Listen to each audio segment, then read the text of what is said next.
Fantan Mojah's legacy is one of transformation, tension, and truth-seeking. He emerged as one of reggae's most striking voices in the early 2000s, celebrated for resurrecting conscious roots music at a time when dancehall dominated the airwaves. His songs fed the hungry, challenged corruption, and called listeners back to spiritual grounding. Yet his journey has never been smooth. Public controversies, ideological clashes with Rastafarian elders, legal troubles, and personal struggles have continually tested the man behind the microphone. Fantan Mojah's life is a study in evolution, how conviction can elevate an artist, and how change can provoke both praise and backlash. He was born Owen Lennox Moncrief on August 5, 1976, though some records cite 1975, in White Hill, St. Elizabeth Parish, a rural region often called Jamaica's breadbasket. The land raised him as much as his family did. Red dirt roads, farming communities, and ancestral memory shaped his worldview early. He identifies strongly with Maroon traditions, which he says were passed down through generations, instilling in him a sense of resistance, survival, and African continuity long before he could articulate it in song.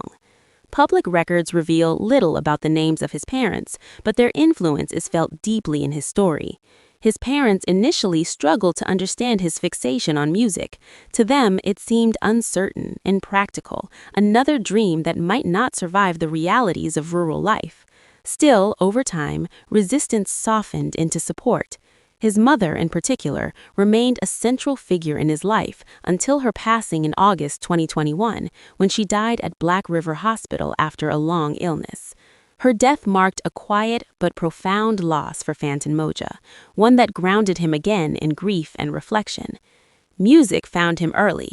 By the age of 9, he was already performing at local concerts and entering talent competitions across St. Elizabeth, often winning them. Even as a schoolboy, his focus leaned heavily toward performance rather than textbooks. Education, for Fantan Mojah, did not unfold in lecture halls, but on makeshift stages in community grounds, where sound systems roared and crowds gathered close. He attended school in St. Elizabeth, though specific institutions are rarely named. What is clear is that his schooling years ran parallel to his musical apprenticeship. As a teenager, he realized that staying in the parish would limit his reach. In 1993, around age 17 or 18, he made a defining move to Kingston, Jamaica, musical nerve center. The city did not welcome him with comfort. To survive, he worked as a handyman and speaker box lifter for the legendary Kilimanjaro sound system. He carried equipment by day and absorbed knowledge by night, studying how veteran DJs controlled crowds, phrased lyrics, and commanded sound checks. This was his informal university. At the start of his career, he performed under the name Mad Killer, a direct homage to his idol, Bounty Killer. His early style reflected dance hall's aggressive edge, but that identity did not last. A spiritual shift changed everything. After embracing the Rastafarian faith, specifically the Bobo Ashanti Mansion, his lyrics softened into purpose. Violence gave way to upliftment. Bravado transformed into message. At the encouragement of Capleton, he abandoned his old moniker and took the name Fantan Mojah, symbolizing rebirth and fire guided by righteousness. That transformation defined his rise. Between 2004 and 2005, Fantan Mojah exploded onto the international scene through Down Sound Productions. His single, Hungry, dominated Jamaican charts for 8 consecutive weeks in 2004, resonating deeply with listeners who felt seen by its raw depiction of struggle. He followed with Hail the King in 2005, a song that affirmed spiritual loyalty and solidified his reputation as a conscious artist. That same year, he released his debut album, Hail the King, 2005. Tracks like Corruption and Na Build Great Man, the latter featuring Jah Cure, cemented his place in reggae's roots revival movement. The album's success propelled him onto international stages, leading to extensive tours across Europe, North America, and Africa, including performances at major festivals such as Rototom Sunsplash. As his confidence grew, so did his desire for independence. Seeking creative control, Fantan Mojah eventually parted ways with Downsound and founded his own label, Mockatree. Under this banner, he released a steady stream of work that reflected both spiritual grounding and personal evolution, including Stronger 2008, Rebel I Am 2012, Soul Rasta 2016, and Victorious 2021. Offstage, his life expanded rapidly.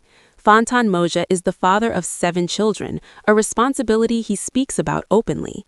Several of his children were born in the United States, 1 resides in England, and 2 live and attend school with him in Jamaica. Despite the challenges of distance and expense, he has emphasized his commitment to their well-being, including enrolling them in private schools.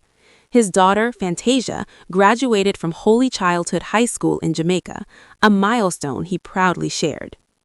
His personal relationships have not been without strain. In August 2024, Fantan Mojah publicly stated that he was nearing the completion of a divorce, describing the process as difficult but ultimately relieving. Fatherhood, faith, and responsibility have become recurring themes in his interviews, often framed through his Bobo Ashanti belief in the respectful and positive portrayal of women, a stance he contrasts sharply against dancehall slackness. Despite his advocacy for positivity, Fantan Mojah has repeatedly found himself at the center of controversy. In 2021, he faced intense backlash after releasing the dancehall singles Fire King and Touch That Body. The accompanying visuals, featuring sexually explicit imagery and scantily clad women, shocked many within the Rastafarian community. Cultural commentator Muta Baruka condemned the videos as a betrayal of Bobo Ashanti values, calling them a total disgrace. Fantan Mojah responded aggressively, leading Mutabaruka to threaten legal action over defamatory remarks. That period marked a visible ideological fracture between Fantan Mojah and sections of the Roots community that once embraced him. The criticism lingered, raising questions about identity, growth, and whether spiritual evolution must always follow a straight line. Other conflicts surfaced as well. Around 2017, Fantan Mojah revealed that Jah Cure had allegedly pulled a knife on him during an altercation at Capleton's Gate. Though he initially demanded a public apology, the dispute eventually ended in reconciliation after a private phone call, with Fantan Mojah stating he had forgiven Jah Cure. Legal trouble followed in April 2021 when he was charged with breaching Jamaica's Disaster Risk Management Act, or DRMA, after violating COVID-19 curfew restrictions. Though not career-ending, the incident added to public scrutiny. In April 2025, Fantan Mojah was forced to publicly defend his name after social media rumors falsely linked him to the murder of Jah Mason's son, Jabari Johnson. The allegations were entirely untrue, but the damage of online speculation required swift clarification. He has also been outspoken against Jamaican selectors, accusing them of neglecting reggae music in favor of dancehall, a criticism that reignited long-standing debates about cultural preservation and commercial priorities in Jamaica's music industry. Financially, Fantan Mojah does not disclose official net worth figures. His income is drawn from music sales, streaming, international performances, booking fees, and the operation of Mockatree Records. He remains active, releasing new music such as Warrior 2024 and Rasta Got Soul Acoustic 2025, while continuing to tour globally. He maintains a residence in Jamaica, often filming interviews from a lush, rural property that echoes his St. Elizabeth roots. He also owns and operates Mockatree Studio, a key professional asset, and spends considerable time in the United States to remain present in his children's lives.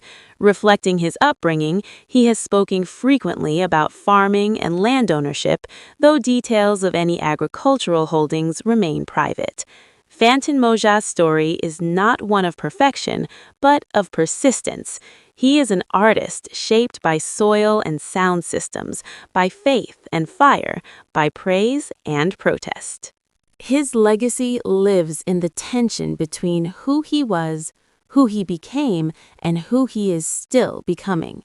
A reggae warrior walking the narrow line between conviction and contradiction, refusing to stop moving forward.